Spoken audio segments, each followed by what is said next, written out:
саламатсыздар ма, құрметті білім алушылар? Бүгінгі біздің сабағымыздың тақырыбы борпылдақ дәнекер ұлпасы. Бүгінгі сабағымызда борпылдақ дәнекер ұлпасының клеткалары мен фибробластлар, гистиоциттер, адвентициялық клеткалар, толық клеткалар, май және пигменттік клеткалармен танысамыз. Борпылдақ дәнекер ұлпасының бұл түрі адам мен сүтқоректілердің организмінде кең тараған. Борпылдақ дәнекер ұлпа терінің астында орналасқан. Органдардың, ұлпалардың және клеткалардың арасын толтырып тұрады. Борпылдақ дәнекер ұлпада түрлі бағытта тәртіпсіз орналасқан коллагендік және эластинді талшықтар болады. Олардың арасында клеткалар орналасқан. Борпылдақ дәнекер ұлпасының клеткалары фибробластлар, гистиоциттер, адвентициялық клеткалар, толық клеткалар, май және пигменттік клеткалар деп аталады. Сонымен бірге қан клеткалары да кездеседі: лимфоциттер, плазмоциттер және макрофагтар.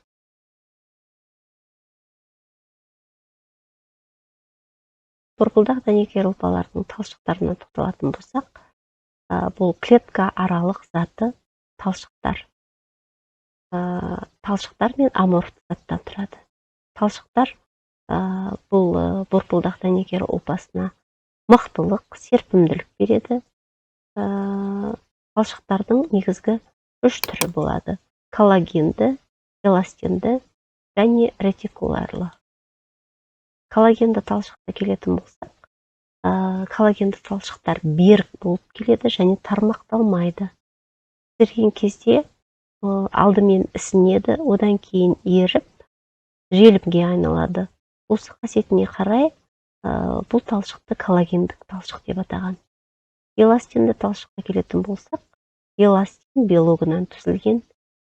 Физикалық қасиетіне қарай бұларды эластикалық немесе серпімді талшықтар деп атайды. Серпімді талшықтардың қасиеттері коллагендік талшықтарға қарағанда қарама-қарсы болып келеді.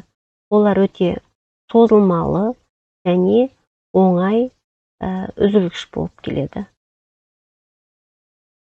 Келесі ретикулярлы талшық.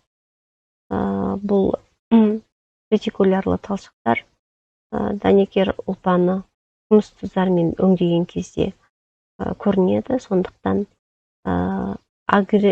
агрирофильдік талшықтар деп аталған. Жіңішке қысқа жиналған кезде тор түзеді.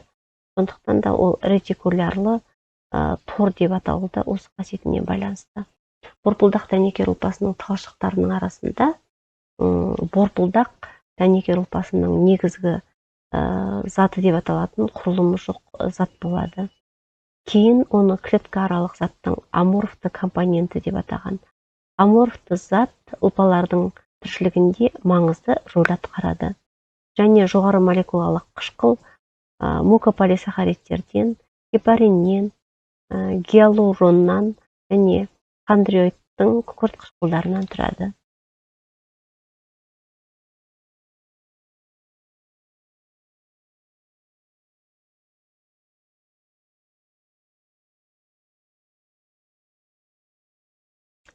Фибробласттар борпылдақ қалыптаспаған дәнекер ұлпасының негізгі клеткалары болып табылады.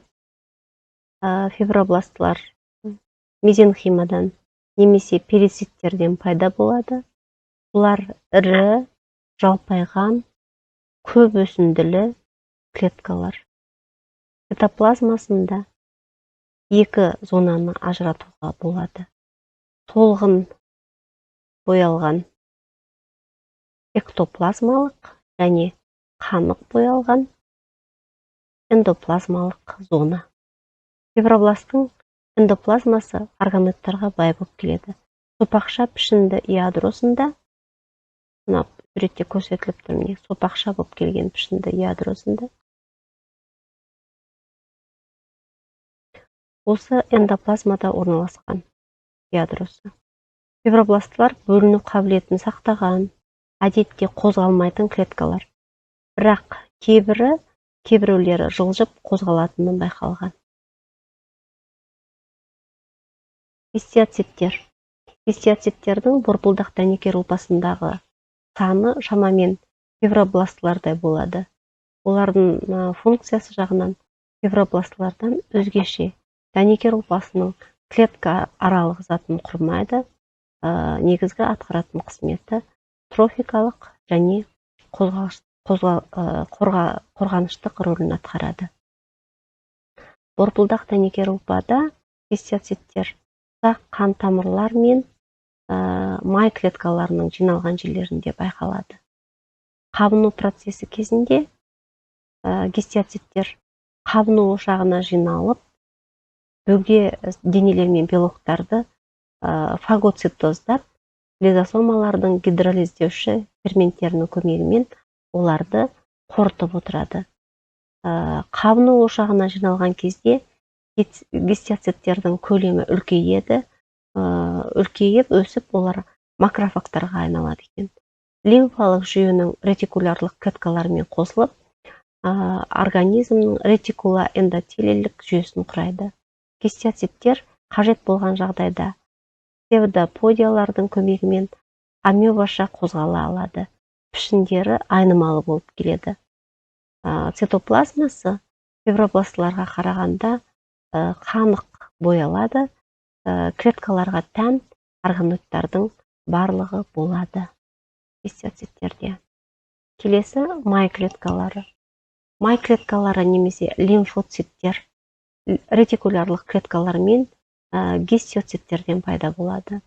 Цитоплазмасында май жиналады. Сүтқоректілер мен адамның май ұлпасы ақ және қоңыр май ұлпалары болып бөлінеді екен.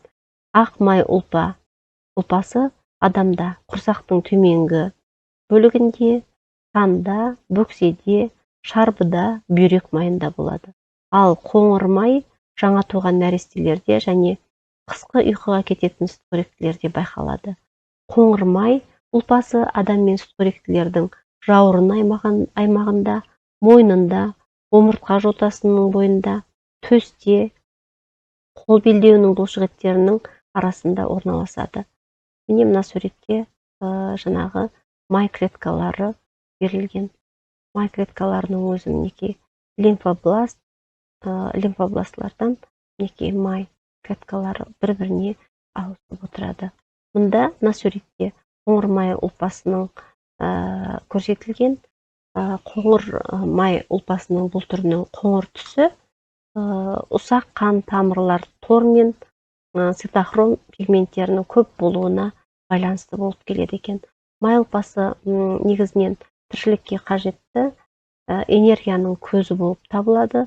Организмдағы жаңағы негізгі майдың қоры рөлін атқарады екен. Ішкі органдарды әртүрлі соққылардан қорғайды, сақтап отырады организмде. Сонымен қатар жылудың сақталуына себепші болады. Келесі толық клеткалар. Толық клеткалар немесе ұлпалық базофилдер, гепариноциттер деп аталады. Адамдар мен сүтқоректілердің борпылдақ дәнекер ұлпаларында, сонымен қатар көмекей безінде, бауырда, алқым безінде, жатыр қабырғасында, сүт бездерінде, ас қорыту жолының кілегей асты қабатында, тілде байқалады толық клеткалар. Осы органдарда толық клеткалар ұсақ қан және лимфа тамырларын бойлап орналасады. Толық клеткалардың құрамында жаңағы қанның ұюына кедергі болатын мукополисахарид, гепарин болатыны анықталған. Сонымен қатар гиалурон және хондриатин күкірт-қышқылдары және физиологиялық активті заттар гистамин мен серотонин болады. Ұлпалар зақымдалған кезде гистамин бөлінеді. Ол тамырлардың кеңеюін, бірыңғай салалы бұлшықеттердің жиырылуын туғызады және асқазан шөлінің бөлінуіне себепші болады. Келесі плазмалық клеткалар. Плазмалық клеткалар немесе бұлар плазмоциттер деп аталады.